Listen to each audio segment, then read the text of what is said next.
Hi, I'm Dustin Abbott. Earlier this year, I did a follow-up review of the Laowa 90mm F2.8 APO macro 2x macro lens because I was interested to see how it translated onto the mirrorless mounts that they later introduced as those became more popular. Specifically in this case, I wanted to see how it performed on a Canon RF mount and on my Canon EOS R5.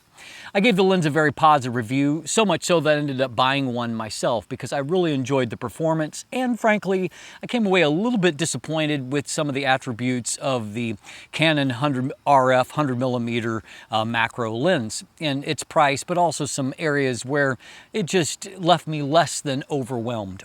But at the same time, I recognized that there were some limitations. That 100mm lens was larger than what it needed to be, and there were a few quirks and flaws that still made it into the RF version that I would like to have seen corrected. So I was really intrigued when Laowa told me that they had a new macro lens coming, a 90mm F2.8 2x APO macro. And this lens was designed specifically for mirrorless mounts. In this case, I did review it again, a Canon RF version. There's also a Sony E mount version. There is a Nikon Z mount, Z mount, and then there is also a Leica L mount. Now, what intrigued me is that I knew that it would be a different lens when it was specifically designed for mirrorless and not just ported over, as had been in the case with the 100mm. That lens ended up being larger than what it needed to be. And sure enough, in the case of this lens, we've got a lens that is 40mm shorter in overall length and weighs about 100 grams less. So it makes it a more attractive package. It has a more classical profile that I definitely prefer. And I've also found that some of my complaints about the basic lens design have been improved in this version. So I'll break down all the details of those improvements along with a detailed breakdown of the optical performance right after a word from our sponsor. Today's episode is brought to you by Phantom Wallet, the minimalist modern wallet that is now even better with the new Phantom X that is crafted from aluminum right here in Canada. It is 22% smaller and 35% lighter, while still making it easy to access your cards and money when you need them, thanks to their unique fanning mechanism. You could even customize your wallet due to its modular design, with accessories like a money clip, cash holder, ID display, and even Chipolo and AirTag tracking integration. Visit store.phantomwallet.com to check out their unique sizes, styles, and finishes that span from aluminum to wood to carbon fiber, and use code DUSTIN15 for 15% off when you're ready to check out. So as noted, we have a lens that is more compact than the 100mm, and of course 90mm is not 100mm, but functionally there's really not a whole lot of difference between these lenses. One thing that I really do like is not just the reduced length here, but I find that the lens profile is a more attractive, and not just more attractive, but a more functional one, in that we have a nice flare out to the actual focus ring, and I find that the focus ring falls to hand in a better position than what did the other lens. Because of needing to have that flange spacing near the lens mount to move the optical path further ahead to work with mirrorless design, because the optics were designed for DSLRs, it meant that even the aperture ring was further out away from the lens mount, which meant that you were more likely to grab onto that aperture ring and not the focus ring. In this case, the aperture ring is where I think it should be, really close to the lens mount, and the lens barrel is really dominated by the focus ring. And so that makes for a more usable ergonomic performance. Another thing that I really appreciate the improvement on is that on the 100mm design, there was actually the kind of final seal, the front element, so to speak, was actually a UV filter that had to be threaded on, and it just, frankly, it looked a little bit clunky, and you wouldn't want to be without it because then it exposed some movement inside the barrel of the lens optics moving back and forth while focusing.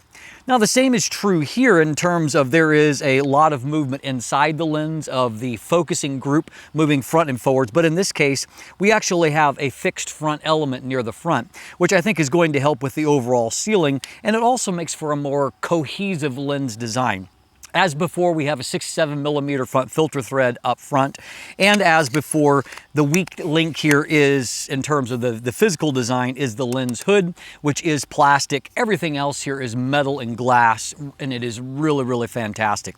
The overall dimensions of the lens, by my measurements, are 115mm in length, 74mm in diameter, and it weighs in at 589 grams. And so it's not a lightweight lens, but it is quite compact for a full-frame macro lens, and is going to be smaller than the competing lenses, and also a little bit lighter as well.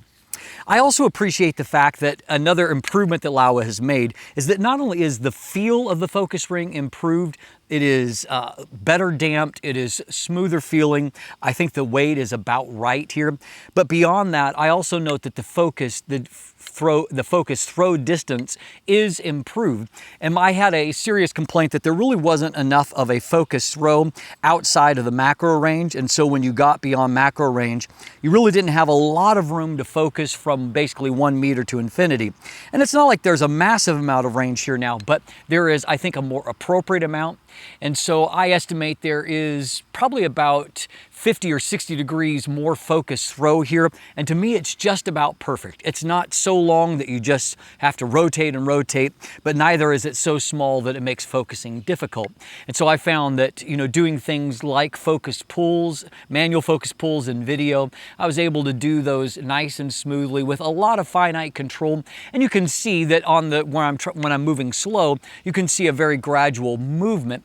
But you can also see that at no point is it just this huge thing to where it becomes impractical to try to do those focus throws. So as a byproduct, I think that this is going to be a useful lens, particularly at macro distances, for some video work to allow you to get those really up close shots and for that overall performance.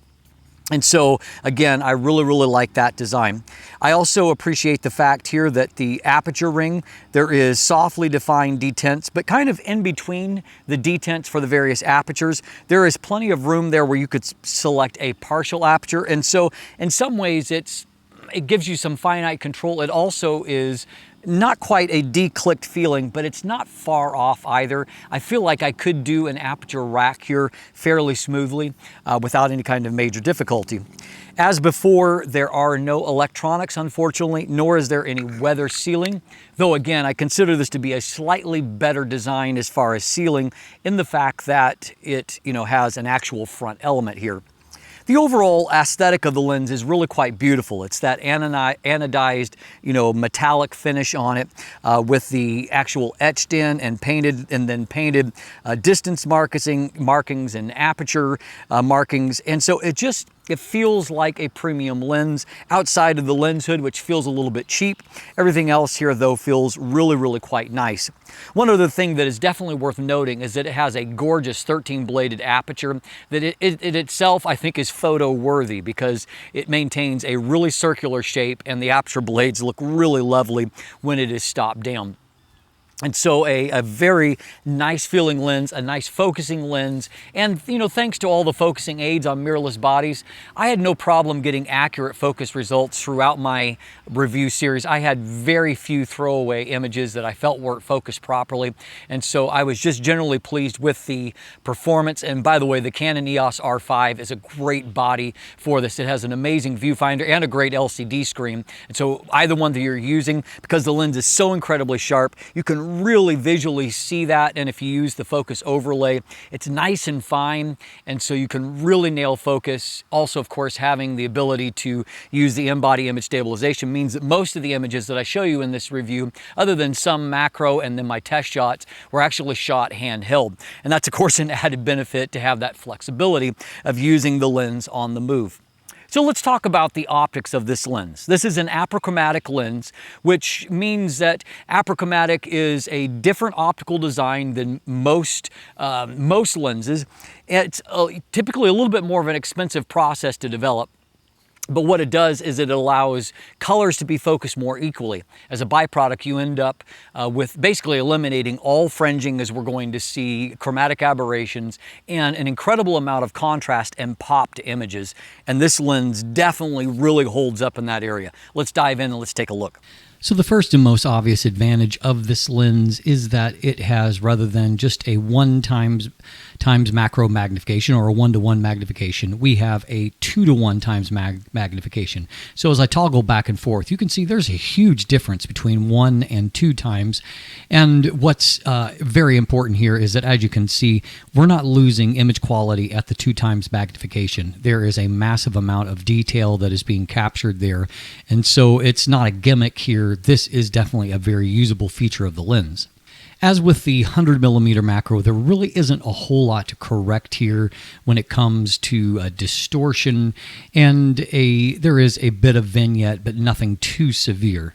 I haven't felt like there's anything to correct as far as distortion goes in my manual correction, and vignette, I'm only using a +33, so that's actually less distortion and vignette than what I saw with the 100mm lens.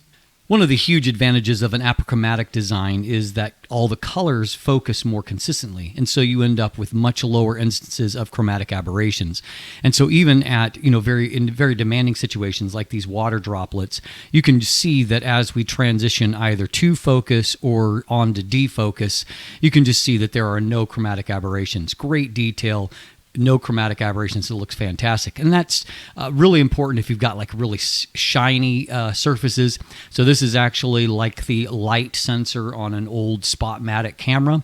And so you can see that even on the shiny kind of aluminum shell, that in the transitions from focus to defocus, there's just no fringing there. That's fabulous for macro work.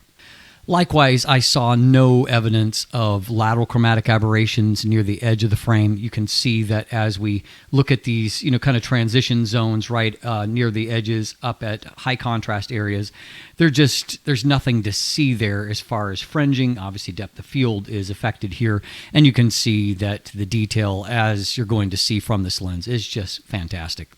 One final image that, with a lesser lens, there's all kinds of opportunity for fringing here. And this is basically about the worst that I can get.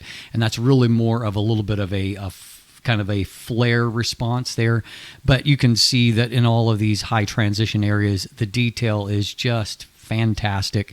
And you can just see that those transition along the edges, very well controlled, no fringing. This is an amazing lens for controlling aberrations.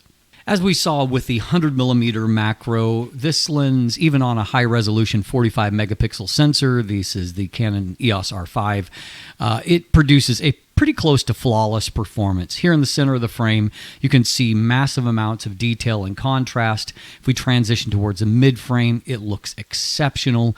We, pan on down everywhere that we look, right down towards the corner. Detail just looks really, really great. This is an extremely strong lens optically. So the truth of the matter is there's really not much difference optically between the new 90mm and the 100mm previous lens. You can see that in the center of the frame, there's really not hardly any difference. There may be a tiny bit more contrast on the 90mm, but they're frankly very close. I do think that the 90mm is a little stronger here in the mid frame, and if we pan down here, I think that continues to be true. Contrast just a little bit better. And as we move off towards the edge of the frame, again, they're very, very close. But if I were to choose a winner over most of the frame, I would choose the 90mm. So stopping down to F4 produces a little bit more contrast. As you can see, just the darks are a little darker here, and the brights a little bit brighter. You can see in the text that it just pops a little bit more here. So there is some increased improvement to be seen. The mid frame, you can also see more of that moire pattern, but also just deeper contrast levels. And if we look down towards the corner, again, you can just see a little bit, you can go back to that corner, you can see a little bit of improved contrast, and I think that we're now squeezing detail, you can see here, right out towards the very edge of the frame. Also a consistent performance if we just, kind of go around the world here, good detail there. If we go over and look at the Queen over here, you can see that detail is good here. If we look up at the Canadian Prime Minister up here in the corner, you can see consistent performance there. And then we've got Gandhi up here, and he also looks very crisp. And so overall, very, very consistent performance, good centering. We'll check in one final time here with the 100mm just for a quick comparison. And so in the center of the frame, again, the lenses look very similar, but I do think that there's just a little bit more detail that's being rendered by the 90mm. Again, it's just slightly better. Also, the mid-frame, I think it's fairly obviously better. And then looking down here in the corner, they're close, and I think that that's maybe where the 100mm is the closest in performance. But as you can see overall, the two lenses are very similar in performance, but I think a little bit of an edge to the new lens in terms of its optical performance. Stopping on down to f5.6 gives us just the tiniest bit more of an edge in terms of contrast. Center of the frame is exceptional, off the charts good now, and the corners are just consistently good right out to the very edge. Now, our minimum aperture here is f22, and as is the case with basically every lens, particularly on high-resolution sensors, I recommend avoiding that because you can see that the effects of diffraction just rob so much contrast from the performance. And so the wide-open performance is miles better than what the stop-down performance is. So if you keep it at a minimum or a maximum of about f11, I think you're going to be happier with your results. So just for a little perspective, that f2.8 result I've showed you at 200%. If you look at 100%, you can see that the detail is just, it's stunningly good. And so, this is a lens that is just fabulously sharp. Here's a few other macro results, and so here a starfish. And so if we pop in here and look at a pixel level, you can just see all the tiny little details that are rendered there. Here's another one, and so if you look at depth of field, let's see, somewhere in this area here, you can see just all the little shapes that are there as a part of this. It's a whole nother world that is awaiting at macro levels. Here's another favorite, just a raindrop that is nestled down inside of, this is a weeping larch, and you can just see the world up above reflected there. Just a really fantastic detail and result from macro. I don't always love Laowa colors, but on their APO lenses, that all goes away. The amount of contrast that's introduced and the color rendering, as you can see, is just really, really fantastic. In this image, I think that the various gradations of light are really nicely handled in the image. And in the area where things are in focus, you can see that the detail is just intensely good. This is a beautiful lens for shooting shooting landscapes with as well. And as noted before, that apochromatic design and that high contrast, I really find produces a fabulous three-dimensional effect. You can just see that the image just pops, the subject there, with a clarity that is just frankly unrivaled by many other lenses. So often the kind of Achilles heel of apochromatic lenses is that the bokeh is not quite as smooth as what lenses with a few more optical flaws have. Now, obviously, that's not the case if you get really up close. In this case, the background is just completely creamy. You move a little bit further out, and the same is true. There's so much that's in defocus there that the result is really beautiful. You go a little bit further away, as in this shot, and you can see that there's a little bit more busyness that is introduced into the image, maybe a little bit more outlining than what I would like. This is basically the worst result that I could produce for you, and I think we can all agree that it's far from terrible. Now, this lens is not perfectly flare resistant, though I did find for the most part the flare artifacts I saw I would consider to be artistic. As in here, there's a bit of veiling where the sun is punching through the leaves here, but the overall effect I think is really quite lovely. Here you can see there's just this kind of prismatic effect, again, which I find to be very, very cool. In this case, I was just wanting to get the raindrops on the dew, or the dew on the grass, just as bokeh circles. And you can see I included the sun for that purpose. Here in another shot where you can see a little bit more of the image, you can see again, there's that effect, and it is an optical flaw, but it's a very artistic one. Here, I'm less thrilled about that, but again, not the end of the world. And one final one where, again, I'm trying to emphasize getting kind of the worst that I can. And if this is the worst, I can live with that. Overall, this is an amazing optical performance. So as you can see, this is an amazing optical instrument, and it is a lens that I have really enjoyed using. In fact, I would say that compared to my typical review, I feel like I have more exceptional images, more kind of keepers, images that I'm proud of, not just as a part of getting review information, but just images in general that I think are really fantastic. And so I've really thoroughly enjoyed using this lens and love the images that I've got from it. And that leads me to what is maybe the most attractive part of the equation, and that is that already the previous lens, the 100mm macro, was a bargain at $499 US. This lens comes at the exact same price, but as I've detailed, I feel like it has some real improvements in the handling, in the functionality, in the size, obviously, but also some optical improvements that make it even, it's not a huge step better, but it is better than what the 100mm lens was, which makes this lens a really exceptional value. And particularly where I'm testing on the Canon RF mount, where the RF lenses from Canon tend to be really expensive, the quality ones, this lens feels like a breath of fresh air on that platform. Bottom line is that I am going to very quickly see if I can purchase one of these from Laowa, and I'll be selling my 100mm and upgrading to this one right here. I think it is worthy of your consideration and maybe even worthy of a similar upgrade if you are so inclined. I'm Dustin Abbott, and if you look in the description down below, you can find linkage to my text review and image gallery. There's also some buying links there, though I'm releasing this review on the day that the lens is announced, so some of those buying links may take a few days to populate, so be patient for that. But it's a great value lens, and I certainly appreciate if you buy it through the links here to help support this channel. You can also find linkage there to follow myself or Craig on social media, to check out the Letthelightin TV, a sister channel to this one.